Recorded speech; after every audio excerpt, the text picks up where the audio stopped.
I'm And Louise Bannon is a journalist and author. In addition to magazine articles, a blog on wine, and a book on poisons, Anne writes the Freddie and Kathy mystery series set in the 1920s, the Old Los Angeles series, which takes place in the 1870s, and the subject of today's chat, the Quickline series. Welcome to Blackbird Writers Presents Author Interviews, and welcome to you, Anne. welcome, and thank you very much, Sharon. I'm very glad to be here. This is going to be fun. Yeah, I'm so excited to have this chat with you. So I'm going to just jump right into Quickline series, as I mentioned. You were putting that out as a series on your blog as kind of a serialized novel like Kindavella. Right. A Little Family Business is currently up and running. Can you just give me some more details about how that works and what your fans can expect? Well, basically, it's a chapter a week. I started years ago. In fact, 2007, when I first started blogging, I had a novel that I'd written back in the 1980s called White House Rhapsody, and it's a romance. So, it's not my usual stuff at all. And but the dang thing wouldn't end. The characters just kept going. So I finally said, you know what, that would be perfect for a blog, because I was looking for something else to blog about. And so that became the White House Rhapsody blog. And eventually I folded it into my normal blog. And now it's just kind of hanging for the time being. It never finished. But at the same time, I'm also thinking, well, gee, I would like to have some regular fiction on my regular blog. And I'd written this series of novels back in the 1980s. There were about 13 of them, called the Operation Quickline series, featuring Sid Happer and Lisa Wycherley.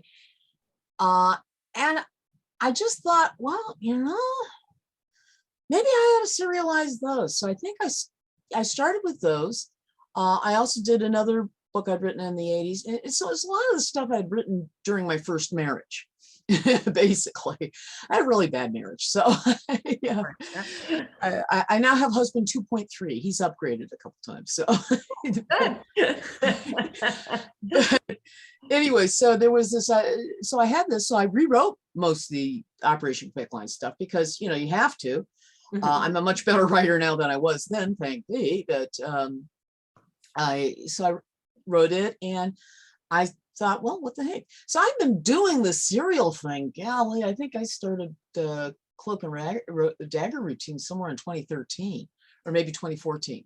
So what we should be saying is that Kindavella is copying. I've been doing this for years. Yeah. What do you mean? They got it from you. Yeah. And I talked with Jeff Bezos about that the other day. Now, I started with just the first one as a novel. I didn't realize that you had actually written it in the 80s. Because you do historical mysteries, I just assumed that this was another one that you set back in the 80s, but you actually started writing then. Yeah. Awesome. I actually, and well, it's kind of fun too, because I'd actually written ahead of myself too, because I wrote this in a relatively short period of time. And so there were things in the original that weren't around when the story happens, So that was kind of fun, having to go back and do some of that research. It was fun because I do remember it. Yeah, it's so much easier to do research now too. Oh yeah. Than it was in the 80s. Well, and that's part of the reason why I love this series so much, is because I was in college in the 80s, and I kind of have I identify with Lisa on quite a few things. So I just loving it. Thank you. That's so sweet. Super fun. So what do you miss about the 1980s, just from a nostalgia point of view?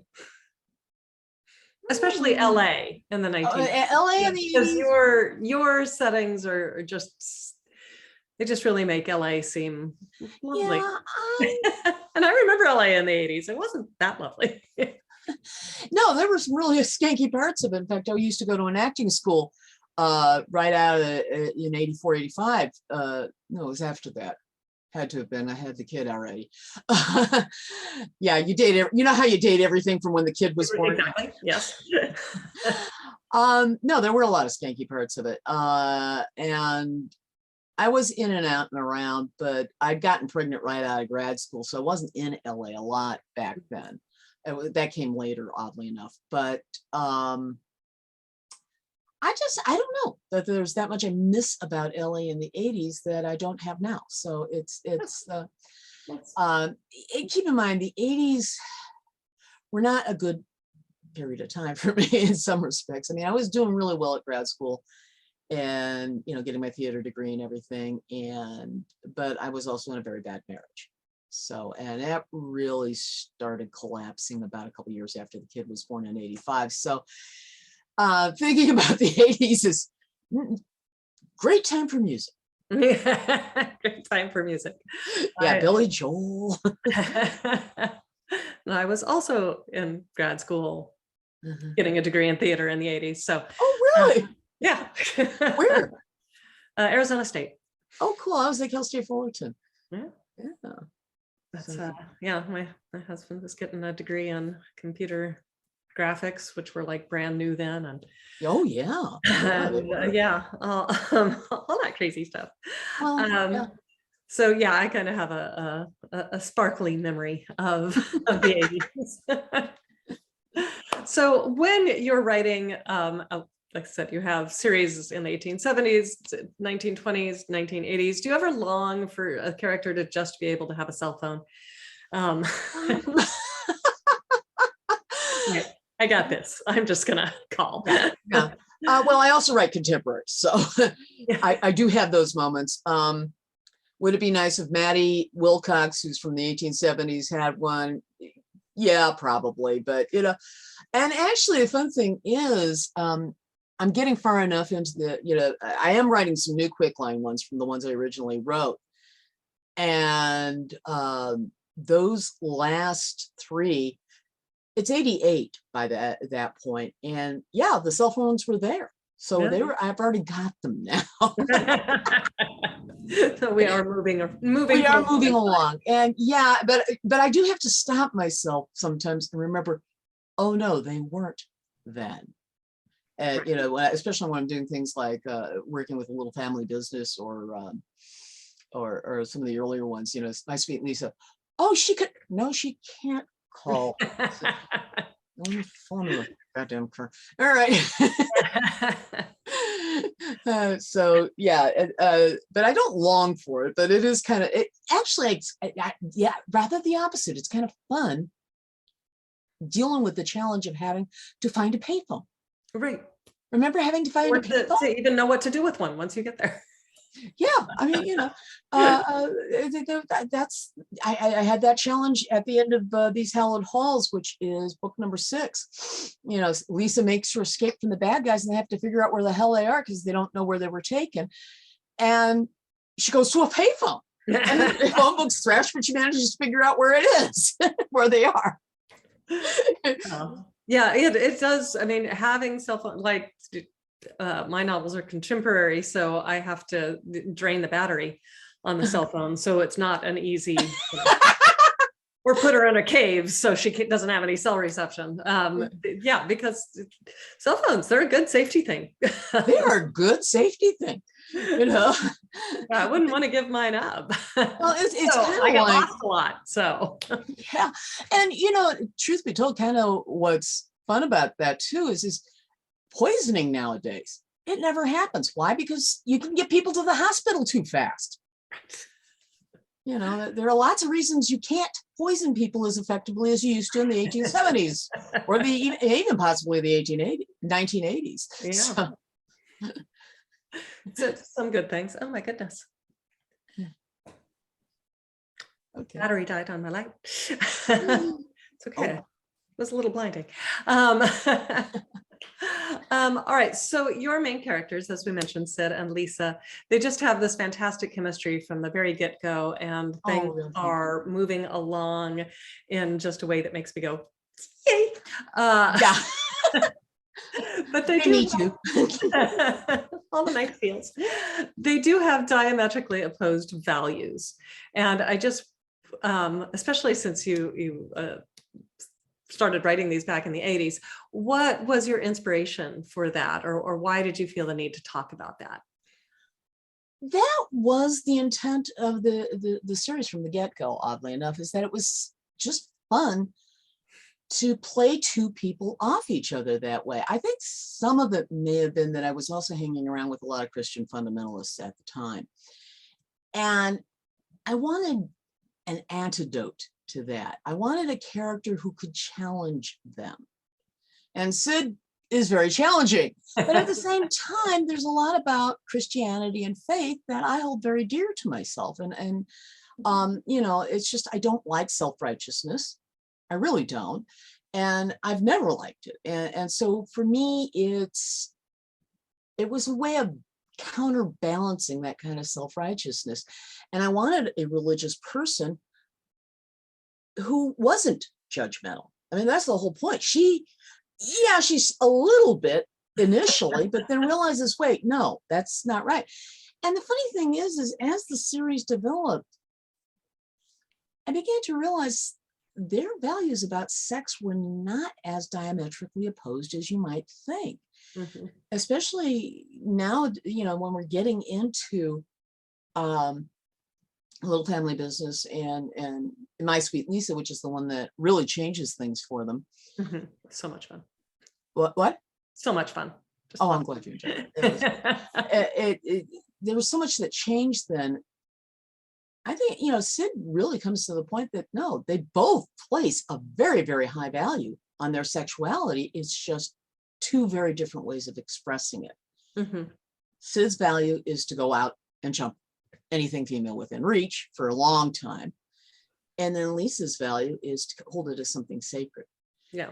And so that was kind of fun. And the fact that they also have other things that are not in common, the fact that she eats like a horse and Sid has to watch his weight, which, you know. I love that, you know, it's usually the opposite. And yeah. I love that she's like, no, I'll have a shake with that. Yeah. Yeah. Or fries. Give me a chili burger. Chili burger, fries, and a dill pickle. Everything's salad. You know? I mean, there's one of my most fun scenes that I wrote in Stoplight, which is book number 2.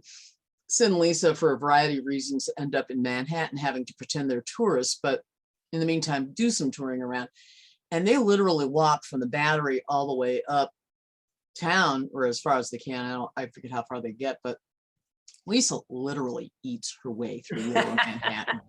There's so much good food here. 8,000 restaurants on that tiny little island. Oh yeah, I mean, there's Chinese food, there's Italian food, there's everything, and she just literally scarfs her way down and sits like on one hand just in utter shock. But what he doesn't tell her, and you find out in the observations, he's also going, "Oh my God, she is going to be great in bed."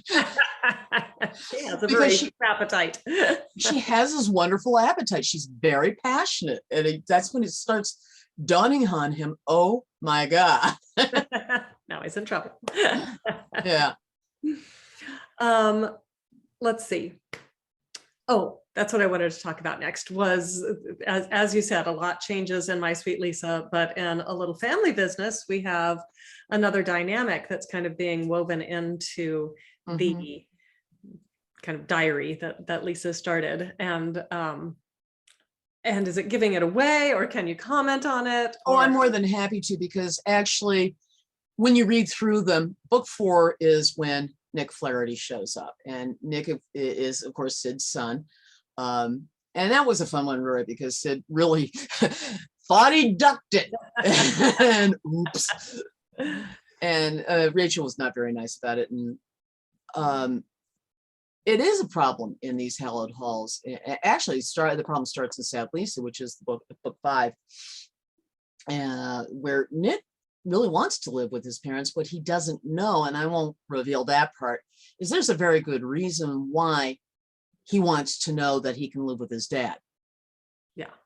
And I won't reveal that part, but yeah, he does come. And it was kind of fun when I was, and actually, here's the weird thing. Sid's voice kind of happened in the rewrite process. He wasn't originally there. I love those, just in the little brackets and. Oh yeah. Well, and you know, the And funny I can see his you have his initials, and I visualize it as like a Gatsby monogram. That's. yeah, that's it. You know, and well, the thing is, and you find out in book 3 that actually Lisa had been doing the same to him with one of the columns he wrote. And it's just a very brief thing, but that's where that came from. And so, of course, he's commenting on it. And at times it's very useful because there's certain things that happen that Lisa would not be able to talk about because she wasn't there. Right. And you see that in Cloak and Dagger routine when Sid meets Lisa's brother-in-law, Neil, for the very first time. She's upstairs with the kids. She doesn't know what happened. And there's Sid with his doll and this plastic donut in his hand, which any parent is going to recognize. And, you know, here's Neil. And, now what do I do? And so it's fun to have Sid's voice in there. Well, then because of the situation in Little Family Business, and it's in the notes that Nick finally does come to live with them, it kind of felt weird that I didn't have Nick's voice in there, if that makes sense. You know, he is such a critical, integral part of this group, little couple. Now they're a family. He needs his voice in there. And it was really hard. So and this came way later when I was doing the most recent rewrite. I had put Sid's voice in, I forget when that went in, but it was several rewrites before the last one on Cloak and Dagger. But then Nick's voice in the letter to Brianna is very, very more recent. And it was kind of fun because then all of a sudden Brianna starts coming to life. So I know a lot about her that you guys don't know yet. Yeah, I'm looking forward to that as well. I hope you got that. You know, she's obviously somebody Nick's seeing. Yeah, got that. All right, so you've got this wrapping up, a Little Family Business wrapping up in July, and then yes, the last Friday in July 29th. July 29th is that's the book announcement. I always finish with a book announcement and, you know, links to buy the book, because I do put it out as a book afterwards. And then you've got Just Because You're Paranoid coming up next. It doesn't mean they're not out to get you. All right. That's fun. There's actually a coincidence set up in the beginning of the Cloak and Dagger routine, all the way back in that first book. And that was in the original text that pops up in this one. Oh, that's awesome. And we're going to get it resolved. That particular coincidence, we're going to find out about that. I'm not going to share what that is, but it's well, no, that would spoil it. Yeah. So we've got that coming up in August, and then you said you have like a million things going on. What else can we expect from Anne? Well, let's see. After I finish Paths Not, see, I've got there are, okay, we're going to run Just Because You're Paranoid. That'll end up at Christmas. And then I'm going to, I had a time travel novel that I blogged out a couple years ago, or a year or so ago. Actually, I blogged it last fall. And then I decided to do My Sweet Lisa, Little Family Business, and Just Because You're Paranoid as a trilogy. It's interesting how the Quickline books all seem to fall into 3 book arcs, little arcs. So I'm blogged that out. I think last summer, last fall was But World Enough in Time, which is the first of my time travel trilogy. I have the second one written, and I'm going to go ahead and blog that out starting in January. And in the meantime, like I said, I'm working on book 13 in the Quickline series, which was not originally written. Right now, I'm going to try and finish that up this week. And I'm on track. In fact, as soon as I leave you, I'm going to be doing some more writing on it that really I shouldn't have been doing, but I've got other things like putting up the next family business post. Anyway, I just hit a really good dramatic spot in the novel, in the storytelling. So So you can't walk away. I mean, can't walk away. the characters just grab you, pull you in. You got to do it. You got to go for it. And really, they're screaming. And the fun thing about Little Family Business that you may know, because I think you've read all of it. Yeah. Because I gave you a whole copy of that. But the thing most people aren't going to know about Family Business is there's a surprise at the end. And we find out a lot more about Sid's background than we thought. Well, we're going to find even more about it. And just because you're paranoid. But after I finish with Paths Not Taken, I'm just going to start research for book 5 in the Old Los Angeles series, Death of a Town Drunkard, which is going to be a lot of fun. I'm going to take this, and I'm setting that one at Christmas too. That'll be fun. Finding out Christmas in LA, and I've already done some research in that area. It's a lot of fun. So I'll be doing that.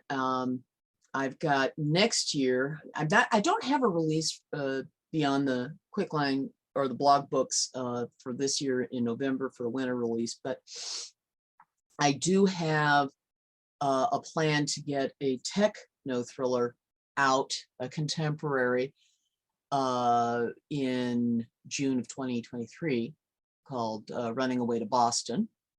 Nice. So that's going to be coming out, hopefully. And then, just cranking stuff out. And I've got a coming out on July 1st, and I forgot to send a link. I've got a short story in a new anthology called Jacked from Run Amok Books. Run Amok Books, yeah, good for you. And it's actually a second generation story, a Quickline story. It's part of the Quickline thing. This one is Nick Flaherty in the Body in the Lab. It's Nick as an adult.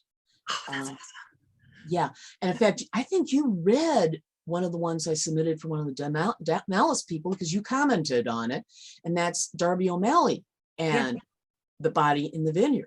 So I don't know if that one will come out, but these are second generation stories. These are stories about the kids as adults in the present time. That's awesome. Yeah, so that's kind of looking forward to that. Yeah, I was. I think it was Mystery Writers of America. Somebody put out that note about the Run Amok. Good. And I'm excited to get a copy of that. I'm in there. That's fantastic. Good for you. That's a pandemic story too.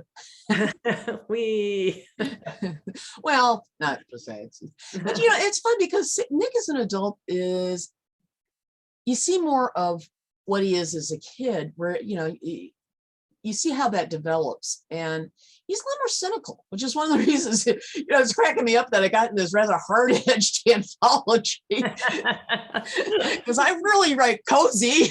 But Nick is a more cynical character. He's kind of fun. Okay. And as an adult, he's even more fun. He went through a lot as a kid, I'll say. Yeah, he did. He really did. Quite a lot going on there. Yeah, poor old guy. Poor little guy. All right, so I think we are running out of time for today. Okay. So do you have any parting comments? Parting comments? No, I guess, yeah, thank you. Big thing. I mean, you're so sweet to me. That is just really nice. I always like it. It's always nice to hear when somebody likes something you wrote. You know what I'm saying? It's always absolutely. And you're a good writer too, and I like your stories. So. Thank you. In fact, I really liked how you came up with your story for the Malice thing that we're not sure yet. Yeah, if we're going to be in it. Yeah. Although, look, we both made that one. But we're both in this one. Yeah. Theater girls. Yeah. Yeah, that was based a little bit on that. And the funny thing was that's the origin story for Not Rage Issues, by the way. Okay. Yeah. So, all right. Well, whatever. I mean, thank you, and I had a good time. I had a good time too. Thank you so much. Okay, we'll talk to you later. And I forgot what I was going to say. Well, you're still recording.